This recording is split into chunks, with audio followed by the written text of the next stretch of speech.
Hey guys, this is a quick guide to Mr. Mime, my currently most played character, and I think one of the most underrated Pokemon in the entire game.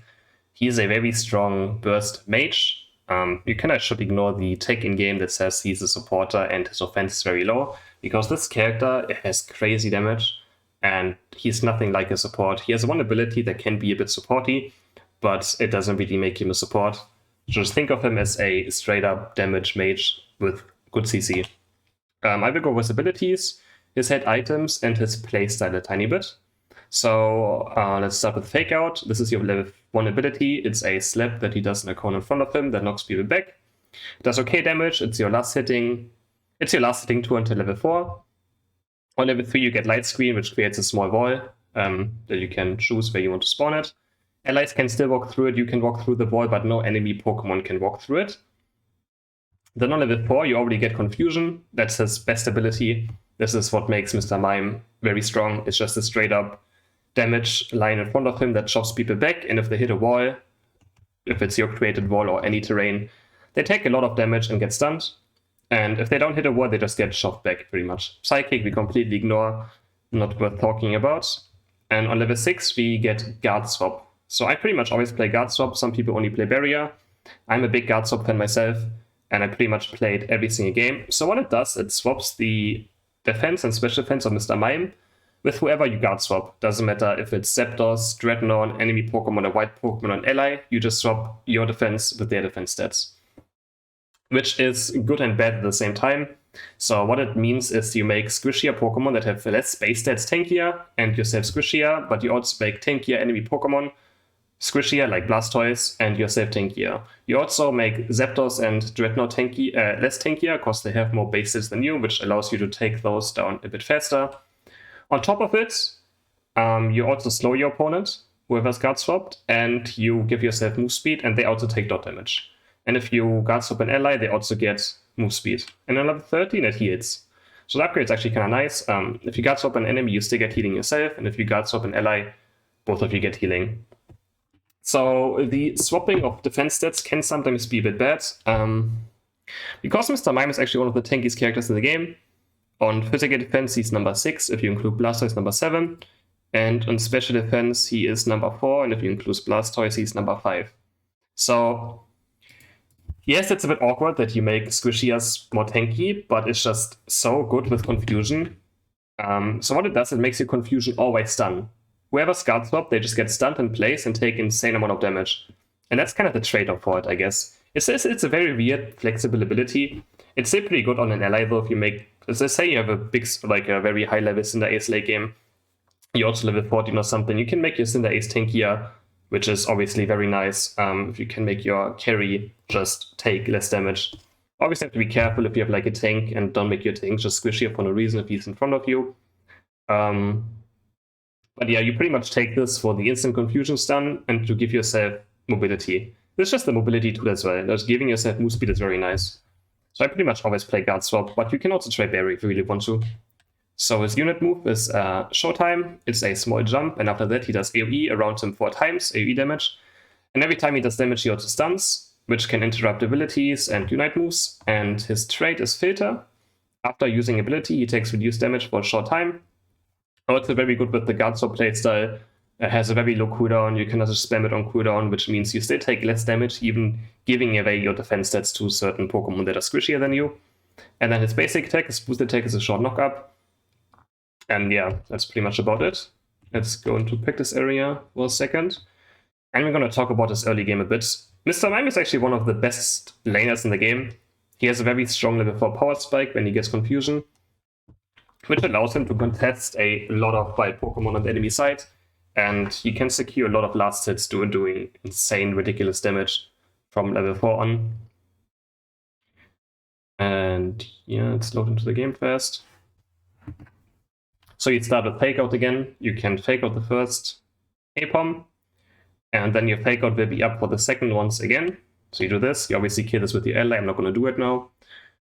And then you will have Fake Out again for these two. Hit both of them. And then when it comes to the first Audino, you're going to be level 3. What I like doing is if my lane Pokemon has a better last hit, or like has more damage than Fake Out, which Fake Out doesn't have high damage, right? It's still a good last hitting thing, but not. Then I knock away my enemies. But if my ally has a worse last hitting tool, then I try to build up my knockout. When the Audino gets low, I try to CC the enemies together with the Audino and then finish it off with a Fake Out. Then your next goal is to try to get level 4 as fast as possible for the bees. When the bees are like 40-30% HP, you can start doing a lot of damage. You can just nuke them down. So your goal is just to get level 4 from this right before the bee spawn. And after that, you can be very aggressive. You can just start going to the opponent's side and just start finishing things off. As you see, that's half the damage already of this thing on level 4, which means it's insane for stealing. You just walk to the enemies, light screen, and just confuse their white Pokemon. So that makes him a very strong laner, and you can get insane level leads sometimes if the enemies just allow you to walk up. Obviously, you have to watch out for the enemy jungler ganking you, but that's something else. And then we get Guardsop. Guardsop does the same as well. Like, no, they get stunned in place. I'm just going to show it on this Audino. If you Guardsop someone, confuse them, they just get stunned in place where they are, and they take also the bonus damage from... Normally, it would hit a wall, right? So pretty much every white Pokemon except for Dreadnought and Zapdos is squishier than you. So how I clear things is I first, if there's a wall, so in general, if the enemy is squishier than you, has less defense stats, you want to hit a wall first, and then you may be confused and you slowly start walking away. If there's no wall close, you just straight up, let's say there's no wall here, you just do this, clear the thing fast. But if there's a wall close, always try to confuse first. Maybe do an auto attack and then guard stop and you can slowly walk away. That is the best way to clear things. Also for squishies, let's say there's a Cinder Ace hugging this wall, you still want to confuse first. But if the enemies are like a Wigglytuff who's tankier than you just want to start with guard swap, confuse them. You don't have to hit a wall, it doesn't matter. Since you make them squishier, they actually take more damage from you just doing your guard swap. But they're squishier targets. If they're close to wall, just do it. If not, just guard swap and confuse them. And then on level 9, we get our ultimate. This ultimate actually has a very low cooldown, and again, it's a small jump. And then it does damage 4 times, as I said. Every tick stuns as well. You can see it. It's a very small stun, but it's good enough for just interrupting abilities. It's very good at. All right, and that's pretty much just how you play him. And then just try to be very aggressive. Try to contest last hits. And then late game, you can run around a lot and just kite people. Look for 1v1s a lot. I prefer to play fighting Mr.Mime, which means just 1v1ing. I just look permanently for 1v1s and try to trap people in brushes, make them face check, and just try to burst people down. And yeah, that's pretty much his playstyle. Let's talk about hate items for a second. I want to make these guides kind of quick. I don't want to talk too long. If you guys have any improvements or ideas what I could do, just let me know in the comments. Would be appreciated. Alright, let's go over the items. Mr.Mime, this is what I play. I think you should always go Focus Band, and then the other two are flexible. Focus Band is set in slot, one of the best things on him. Of course, he gets more defense, special defense, which means you make your opponents a bit tanky as well again.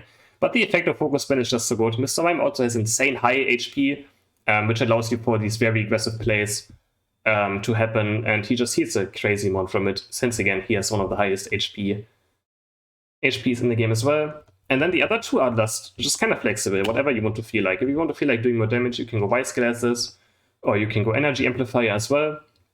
Not the worst item on him. I prefer Vice Glasses right now, it's just more consistent damage.